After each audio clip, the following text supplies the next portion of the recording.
Jacob. I play lead guitar in Good Kid. I'm David. I play guitar in Good Kid, and I do some singing. And we're an indie rock band from Toronto, Canada.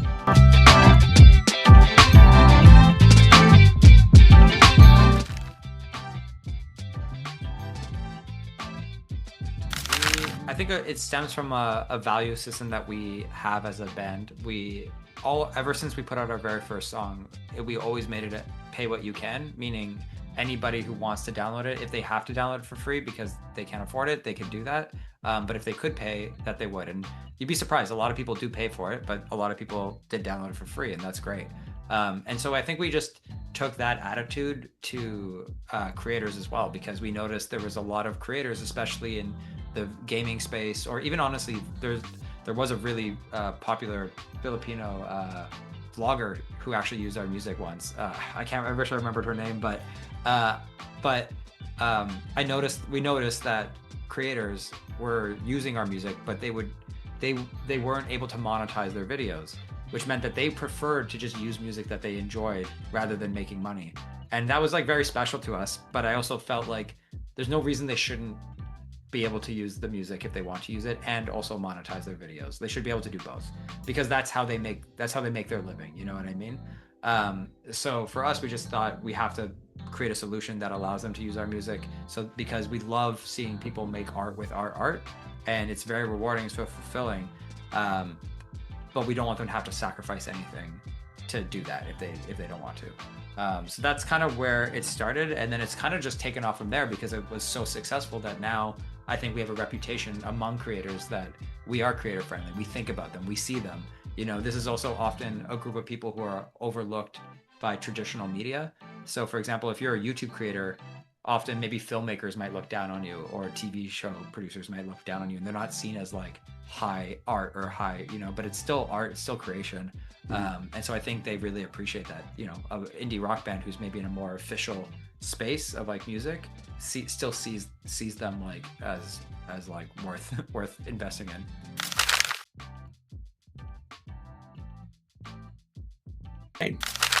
Yeah, I mean, I think it's allowed some creators to make us the soundtrack to their art. So for example, like a Twitch streamer might use our music every single time that they stream, for every intro. And that's amazing. So that's like a very deep relationship. For other people, we've seen some like animators will animate entire sections of their art to our music, and that's really inspiring as well.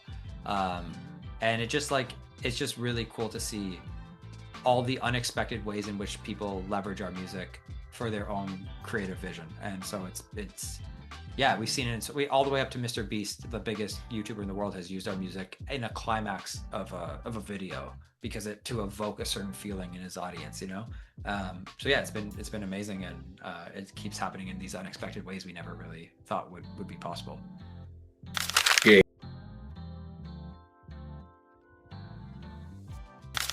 I mean, I go over these we have a very, very, very active fan art channel.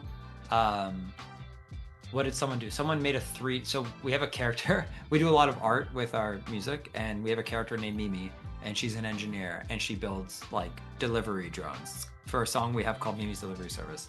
So in this fictional world, she delivers packages with these like little drones with propellers. And an engineering student actually built one of these drones. Like, he 3D modeled it, he got the parts, he got the propellers, and he built a working real life drone that can it's a small one, but it can fly. And that must have taken months to build, and that was one of the coolest. There's so many other things, there's incredible fan art and everything, and fan made music videos, stop motion videos, but that was the one that I saw that I was like, wow, that requires a level of dedication that I haven't seen too many people put. I think we had one time, I mean, speaking of music, where we held a contest to have our fans submit covers of our songs, and we selected a few of them to go on a limited run of cassette tapes that we made for our EPs. And we were hearing songs that fans were making, versions of our own music that personally I enjoyed even more than listening to our own music, if that makes sense, because it really lets us kind of hear the songs for the first time. Because when you're writing these songs, it's like a very personal experience. you're there from the beginning, the inception of the song to the ending, and it never feels like listening to a brand new song until we hear other people interpreting those songs in their own way. And I think that to me was the most special moment I can remember, that included this huge community of like amazingly talented Discord members and musicians coming together with that shared project. And it was just such an exciting time. Great.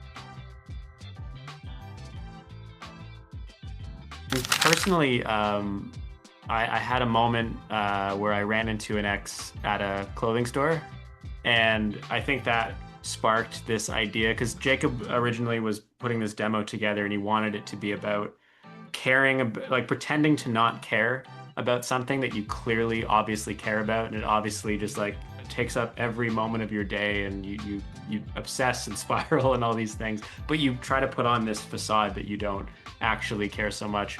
And so I was trying to pull from that, and I just remembered that moment running into someone that I used to love very deeply, and the relationship ended, and it was such a heartbreak, and running into them being like, oh yeah, it's cool to see you, whatever, like just trying to be nonchalant, when in my mind I'm just like shit this is a disaster, and then leaving him and thinking about it and be like, oh, was I awkward, was I weird, and then even just the act of like thinking and wondering is already weird, so it's just you feel even more weird. So that sparked at least the first verse of that song, and we sort of built from there.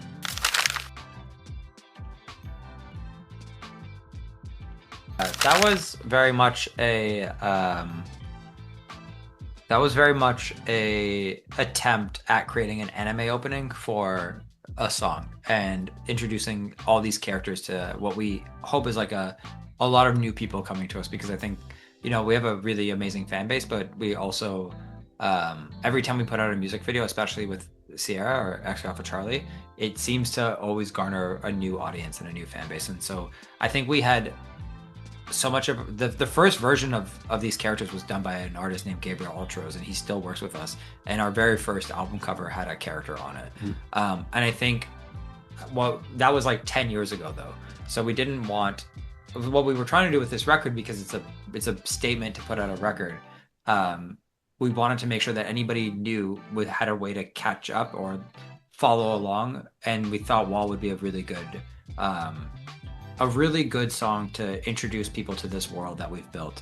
And there's a line at the end of Wall called "It's Coming to a Close," and I think for us, we thought that symbolically was a good reference to say like, hey, it's not that like we're different, we're the same band, but we're kind of closing a bit of the previous chapter of the project when we were just doing EPs, and this is our attempt at like not starting again. This is maybe too dramatic to say starting fresh, but it's our attempt to kind of like showcase a different side of the band, a more mature side of the band, and welcome in anybody new and old into this world. And this is the first time we've made a music video like this for anybody, where you're kind of dropped into this new setting and this new fictional world that's been a lot more fleshed out. The backgrounds, the details, everything from like the signage on restaurants, it's all very well thought out and very meticulously placed. Yeah, I think one of my favorite things we've developed over this year especially is this idea of Neo-To or Nyoto. I'm not sure which one we're going with yet, but they're both I like fun. Nyoto, but and this idea that we finally gave all these characters that we already were sort of playing with and trying to understand, we gave them all kind of a home. And I think that was really fun to build out, because originally, you know, we had Rebel as a single artwork character from the No Time to Explain cover art. We had Mimi, who was a character that came from the Mimi's Delivery Service. Young Nomu was a character from our first ever song, but also in the summer video. All these characters came together, like Gentu in the Premiere In video. These were all sort of like these very splintered chapters of our storytelling. And I think what we wanted to do with the Wall music video specifically was like bring these characters into one story, but also one space. And that's why we went with this idea of like, what kind of fictional world can we create where all these characters live together and interact? And it ended up reminding us of like all of our favorite anime intros and that kind of episodic feeling. Yeah. Great. So yeah, and speaking of Extra for Charlie, I think she's actually Filipino. Oh, yeah, very cool. Yeah, she's also she was there recently. I think actually right after Wall finished, she went to travel there and was working on the next music video.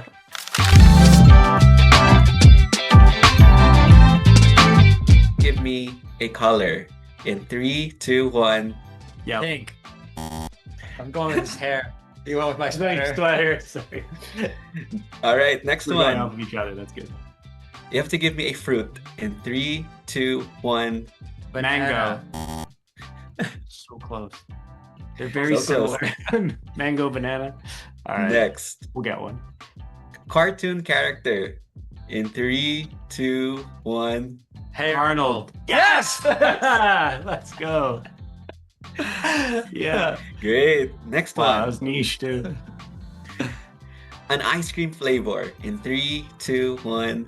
Vanilla. Oh man. Ah, damn it. Vanilla? I'm so boring. I'm so sorry. I just really like vanilla ice cream. Great. Next one. Who's the most in the band? Who's most likely to survive in an anime world? In 3, 2, 1. Jacob. Yeah, this guy. Yeah. Next. In the band, who's the most chaotic? In 3, 2, 1. John? Yeah, John. Sorry. Yeah. All right. And last, your favorite Good Kid song. In 3, 2, 1. Cicada. Delivery service. Oh, Ah. Cicada's coming out tonight, David. Sorry, cicada. I meant cicada. Go listen to cicada. Mimi's is great too. All right. Thank you so much for today, Good Kid. So, any message for your fans out there and promos to stream your music? Yeah. Oh my God, Philippines, we love you. We see you. It's one of our most streamed countries in the world, and it's such a pleasure to get to have this interview. And hopefully, we'll be there soon and get to play.